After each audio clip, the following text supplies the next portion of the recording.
Thanks for joining me again as we look back at another great classic film. This is a film considered amongst the best in its genre. It's a tight, tense drama set on a train from where none of the key protagonists can escape.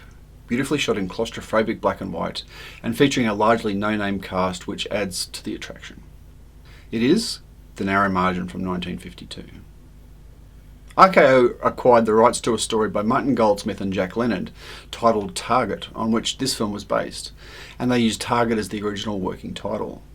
The screenplay was adapted by Earl Felton, telling the story of a woman with plans to testify against the mob and needing protection from assassins during a train trip from Chicago to Los Angeles. The film was directed by Richard Fleischer, with a few pick-up scenes shot by William Cameron Menzies. Fleischer was a veteran of B pictures, having made good film noirs such as His Kind of Woman, Trapped, Follow Me Quietly, The Clay Pigeon, and Bodyguard prior to this film. The film stars Charles McGraw, who had been a professional boxer before finding acting and making a name for himself in film noirs such as Roadblock, Side Street, and Border Incident, later appearing in films such as Spartacus and The Birds. Marie Windsor had been playing leads in B pictures since the late 1940s, and by the time of this film had earned the title of Queen of the Bees. She had been promoted as the new Joan Crawford, but it had remained largely unknown until this role. Her bedroom eyes meant that she smouldered on screen in femme fatale roles, which she described as the woman who gets the man into bed, then into trouble. These were the kind of roles Marie loved because they're the type of character audiences never forget. The other key role went to Jacqueline White, an RKO contract player who was used as a second lead in A pictures and for leading roles in Bs. She appeared in two classic film noirs, Crossfire, and this film, which was her last. A great way to go out. Shooting took only 13 days, predominantly in the studio, with the only actual part shot on a train being a few seconds of the arrival at Union Station in Los Angeles. A key feature of the film is the claustrophobic locations that Richard Fleischer shot using a handheld camera, one of the first times this technique was used. It's also remarkable that other than for a few brief moments, the film has essentially no musical soundtrack. Its 71 minutes running time keeps the story's tension tight and means not a single frame of celluloid is wasted.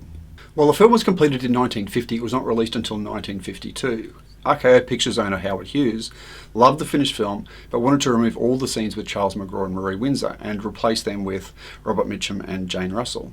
However, Hughes sold his interest in RKO Pictures and left the movie business in 1952, at which time this film was finally released.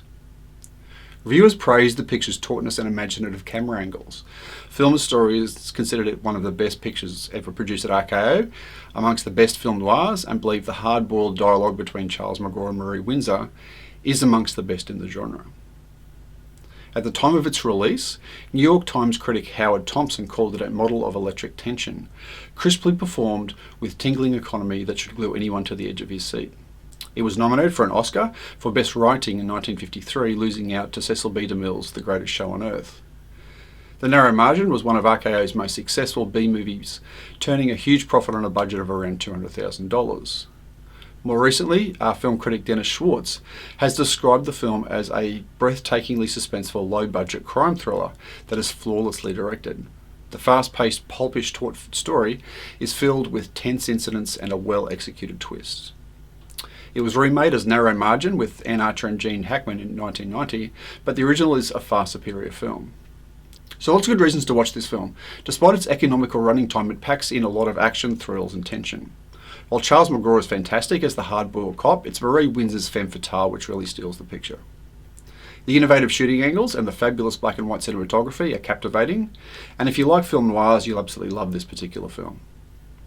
So what I suggest you do is that you go to our website, find our virtual screenings page, find the link to this particular film, definitely click on and watch it, and as always we'd invite you to come back, let us know your thoughts about the film and whether you'd recommend it for others as well. And then we're back in the not too distant future for our next classic films review. See you next time.